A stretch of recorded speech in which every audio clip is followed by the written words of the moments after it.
What is up, YouTube? Today I'm going to make a quick video about the new Surface Book 3 and the relatively older Dell XPS 13 2-in-1. So coming at this comparison, coming from a Mac user, I own a 2018 15-inch MacBook Pro, and I kind of wanted a mobile device that I could use either on the couch, in bed, or traveling. That if I didn't want to lug around my Mac, and the new 13-inch MacBook Pro came out recently, and it didn't really change much. So I started to really look at some Windows alternatives.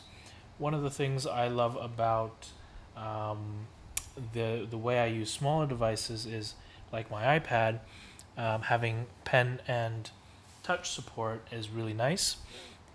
So I wanted to find something that could have that support in a mobile device if I was going to go Windows. If not, I would have just bought a 13-inch MacBook Pro. So with that being said, I wanted to get into a little bit about these two devices. You can see that they are identically specced, both Core i7, 1065 G7, both has 32 gigs of RAM, although this one has a little bit less than the Dell for some reason, and both have 1 terabyte SSDs. That being said, the Surface Book 3 was a little bit more expensive, running me $26 after tax with a 10% student discount, while the Dell was $22 after tax, which I purchased from Costco. And so the Dell model you can typically get on discount. You can look at Costco, Micro Center, whatever. So you can get a similar discount in the Dell, just like you can with the student discount, which I think pretty much anyone would qualify for. It's like the student, teacher, whatever discount. They both have high PPI displays. The 4K panel on the Dell, I believe, is like 300 something PPI, while the 3000 by 2000 display on the Surface has a 2 something PPI, definitely more than the Mac Retina specification. So yeah, by all measures, they should be very similar devices. They're both 2-in-1s. Of course, the way that the Surface works is that you can pop off the top and it can become a tablet. That actually isn't the biggest use case for me. For me, it's really about the versatility of tent mode, or having it lying closer to your face, or using it on the airplane tray table.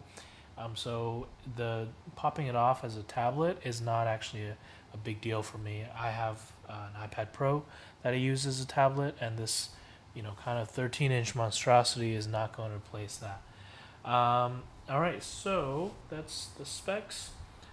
Major differences, a little bit here and there, being charging. You have a proprietary port here, only one USB-C, 2 Thunderbolt ports.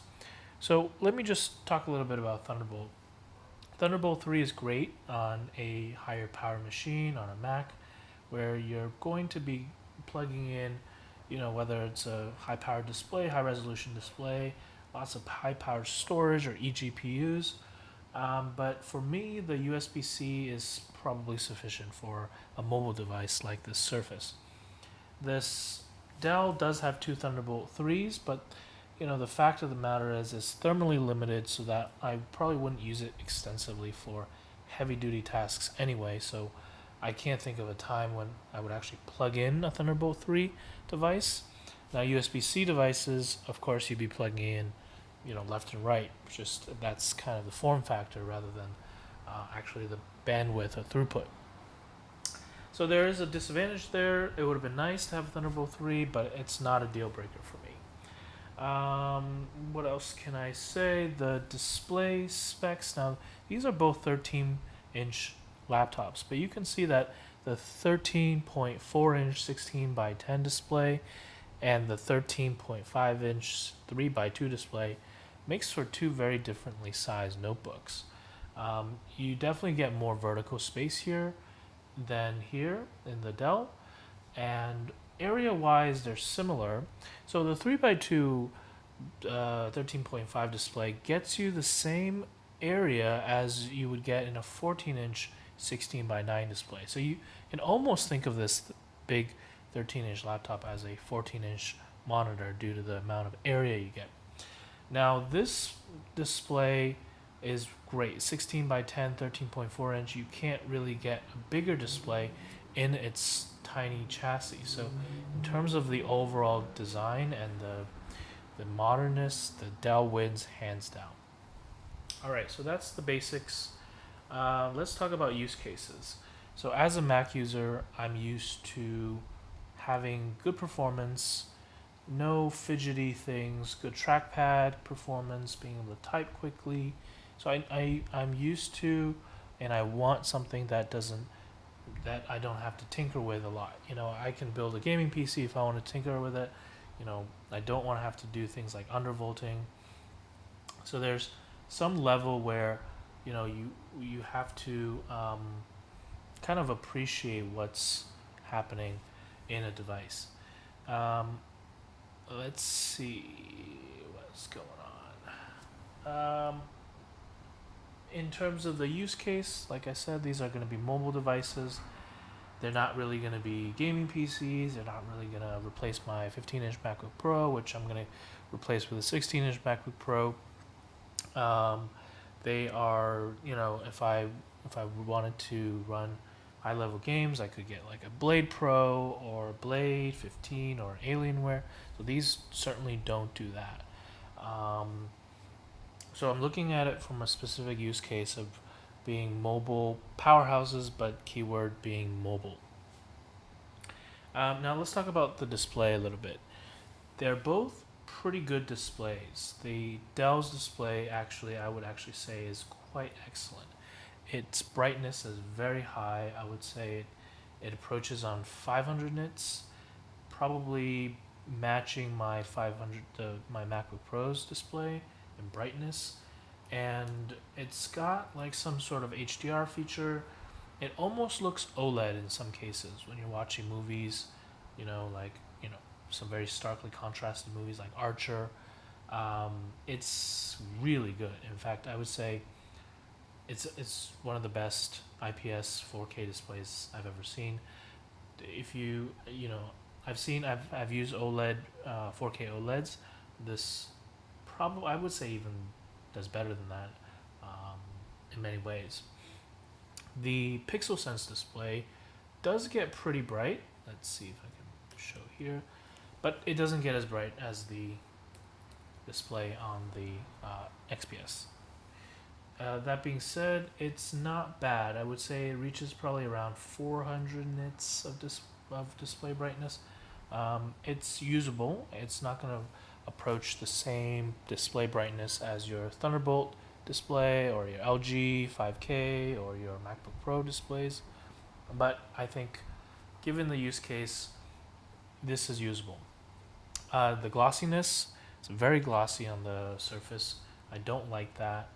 That's a huge drawback, I think. Not so much on the Dell. It's very good on the Dell. Color-wise, I actually really prefer the Surface. The Dell has a greenish cast, and it's something I haven't been able to get rid of. I could probably try to calibrate it and everything, but again, it's just something I don't want to deal with. The Surface Book has a much nicer, pleasing looking color, although I think its contrast is not as good, and you can see that especially when you max the brightness out in similar situations. So let me just show you guys. So both look really good overall, but there is definitely a difference in color tone, and reproduction. The sharpness, you can't really tell the difference in either, even when you stick your head right up to it. Yeah, really good displays, although the Dell definitely wins in this front. So another thing to mention before we get into some of the other aspect is that the the computer is actually behind the display in the 13.5 inch Surface, and could possibly be why it's relatively big and bulky. It's also passively cooled, so they could have probably put in a fan in there. You can tell that the design is aging. Um, that being said, there's no, obviously everything, all the internals are in um, the XPS base, but you can tell there's benefits to both. This device will definitely run hotter since it's passively cooled. It's going to depend more on your environment. It's going to throttle, and you can, both of these are running about 48 degrees Celsius right now, but this one kind of goes up and down, and it's going to throttle more than the Dells for sure, and I can already tell that. The Surface does have a bigger battery, 70 watt hour, and versus 50, but it's non-user replaceable. So if you want to keep this thing for long, I would be careful of running it on battery all the time. The Dells is user replaceable, so you could just run it down constantly and then just swap it out. Probably not a big deal. But that being said, with the 4K display and this being a 3000 3K display or whatever, the Surface Book is going to last longer on battery. Um, Battery life, actually, I found with the Dell is around 4 to 5 hours of typical usage. And so here's the other thing with coming from typical usage for Mac. I would not consider dropping brightness down to like 150 nits or 250 nits typical usage. There's no point to doing that because you can't see what's on your screen, so you might as well not use your laptop at all. For me, 5 hours is fine. There's nowhere on earth where I need to be like 5 hours without a battery pack or an outlet. So I would say that's kind of a good minimum um, baseline metric to look at. For the Surface, it's gonna run about 7 or 8, and that's better. And but again, battery life wise, it's not a huge deal for me. And for some people, this could be a deal breaker, but for me, I'm always gonna have battery packs in my bag, and you're always gonna have a charger at airports, on the airplane, in your classroom, in the office. It's just not a really high consideration for me. Let's talk about touch for a second. So one of the use cases for me with touch is that it's a big deal, right? When getting a two-in-one or touch device for Windows is something that Macs clearly lack. You're going to want a good touch experience.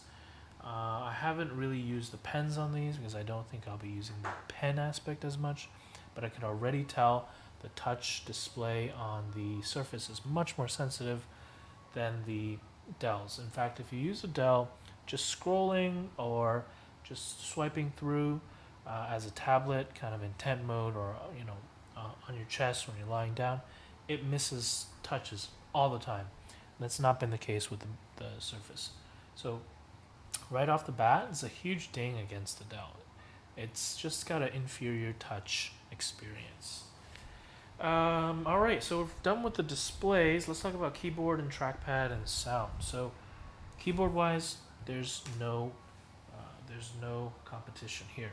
The Surface has a far superior keyboard, and actually even a better trackpad. This is the closest you're gonna get to a Mac experience, I think, after experiencing quite a few different PCs. This is not bad. The XPS is not bad in terms of its touchpad performance, but the keyboard is really bad. So how bad is it? Well, I have a butterfly keyboard from the MacBook Pro. It's far worse than that. So if you don't like the butterfly keyboards on the older MacBook Pros, you're gonna hate this. So the main reason why is that it has almost no force feedback. So when you lightly touch down on what is this, superposition, on one of the keys, for example, Okay, why isn't this exiting? It doesn't have any feedback, so your fingers actually feel like it's stuck there. This is not the case with this keyboard. If it springs it right back, there's a lot more force. So one of the reasons why a lot of people prefer the mechanical keyboards is that feedback and that force. It really speeds up your typing, and I don't type well on this. I type fine on the butterfly keyboard, and I actually don't mind that so much. I type great on the Surface keyboard. So that's another huge thing, right? If you're gonna use, if you're buying a computer to a laptop to do work, writing, producing PowerPoints, doing Excels, whatever it is you're doing, you're gonna be using the keyboard. Um, so this device so far has an awesome screen, but really poor keyboard performance, and that's a huge thing against it, and potentially could be a deal breaker. So I'll talk about that later on as well. Talked about the trackpad. Sound wise, both are similar. They don't produce a lot of sound. It's amazing how much louder my iPad Pro gets, my MacBook Pro gets, even my phone. Probably you're going to get the same amount of loudness from an iPhone. So that's definitely an area both can improve in. You can see the sound quality is just not good, but they sound fine. They're clear enough. They don't rattle. They don't hiss. Um, Speaking of sound, there is a significant difference in the amount of coil whine it has. Let me see if I can demonstrate coil whine. It's really hot today in San Francisco, so let me see if I can actually. So there is a bit of coil whine in this device, but there is a lot more coil whine in the Dell. And the coil whine is definitely more noticeable when you are talking about using it in a quiet room, in a quiet location. I'm going to turn my fan back on because it's really hot. But yeah, it's an issue. It's not a deal breaker. I would say you can put on headphones. You can just ignore it. It's not that distracting. But that being said, the coil whine is really not that present. Well, you can't hear it probably because you just can't hear it through the casing or chassis in the Surface as much when it's not plugged in. But you can hear it all the time with the Dell. So when you're doing anything like scrolling, you just hear that coil whine from the Dell, and it's coming from a Mac. It's almost inexcusable. Although I do know people in the industry and with supply chains, Macs do have, or Apple does have very high standards for their components and suppliers. Could be one of the reasons and one of the design decisions they make to do so. So that I think covers the sound aspects. So let's talk about the cameras. One has a 720p camera and one has a 1080p, I believe. Correct me. I'll have to double check that. But yeah, the webcam on the Surface is pretty good. It's not quite as good as the 4K Brio that I own, which is a Logitech webcam, dedicated webcam, but it's not bad. The 720p version on this is not nearly as good. The Surface also has a rear camera, which is adequate. I think it's a 7 megapixel camera. Does in a pinch, will record video.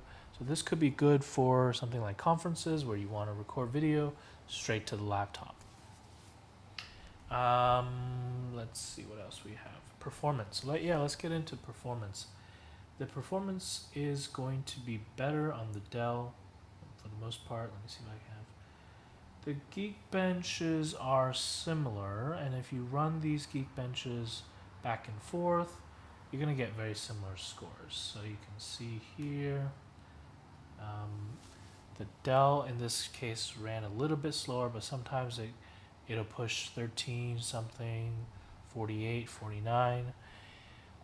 In terms of this, when it's unplugged, I sometimes see the Dell will throttle down, and it's a bit weird coming from recent Mac user that when you set both on high performance, on battery, on power, whatever it is, that it doesn't always perform like you would expect. On a Mac, I expect max performance no matter what, same performance plugged in versus unplugged, and that which is the case on a MacBook Pro. It doesn't prioritize or perform faster plugged in. But that's not necessarily the case with these, and they have unique power management features, which I don't love. But that being said, this is passively cooled, so I'm expecting the Surface will throttle more. In day-to-day usage, you probably won't notice it, but if you're gonna run something like render something in Adobe Premiere or something, if you're gonna use this for any actual pro computing or even gaming, the CPU will throttle. It'll probably run a good 2 gigahertz sustained, but not much more than that. This Dell is gonna speed up its fans. It's gonna still throttle, but I'm gonna guess the thermal limitation is better on the Dell's CPU side than the Surface. Now with compute, however, you're gonna see a totally different story. So I can just do that right now. I'm going to run them both at exactly the same time. So this is where the unique aspect of the Surface comes in. It is running a NVIDIA GT 1650 in its base, which is kind of an entry-level card. It's middling. As a gaming card, it's not that great, but it really will give it quite a bit more oomph if you're running some professional software that takes advantage of graphical acceleration. Whether that's CAD software, architectural software, maybe some rendering, and yeah, the Surface is going to do a lot more than that. The Iris Plus graphics is not bad for integrated graphics, but it can't, compete with a dedicated graphics card, which is in the base of the GT 1650. Given the size of this, though, I really would have liked to see a GT 1660 like you'd find on the 15-inch Surface Book 3. But personally, I don't have a use case for a 15-inch Surface Book 3 that's kind of like slower than every other 15-inch device, but is also bulkier, and it's just I don't have a need for a 15-inch iPad or clipboard. So yeah, that was never really a device I would have considered. So yeah, you can see OpenCL. You're looking at 3 to 4 times different performance. So the Dell doesn't do too badly, but certainly the Surface really outpaces it here. Let's see. Let's go back just to take a look at the displays. What else would we have to talk about? Size and weight. That would be kind of the last point of consideration. So 2.99 pounds, let's call it 3 pounds on the Dell. 3.6 pounds on the Surface Book. This is approaching a 15-inch MacBook Pro's weight. It's 0.4 pounds lighter. So, what is a pound, half a pound? Honestly, it's not a huge difference, but in a bag, every bit counts. Every bit helps. So that's a ding against the Surface. But you can already see a little bit of a trend here. The Surface is not an Ultrabook. It's not a powerhouse. It's kind of like a 14-inch do-it-all device. And it's just a little bit heavier, but it does have better battery life as a trade-off. It's got a slightly bigger screen as a trade-off. So for me, this 0.6 pounds extra is not a deal breaker. Size-wise, this kind of depends on who you are and who you ask. But let's take a look at the size difference. So this is the Surface. Let me just put them on top of each other. You can probably start to see the size difference.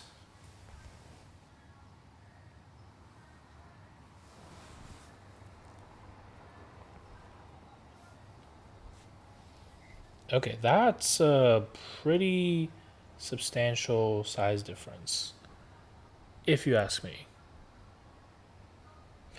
Um, yeah, I don't know if this is a deal breaker for you, then size could be, you know, it's a deal breaker. But for me, this 13-inch surface is only slightly wider, so it will fit within the most bags, like smaller bags, just fine. And because of its convertible nature, let me just show you that. Its main party trick, it can undock and you can just flip it backwards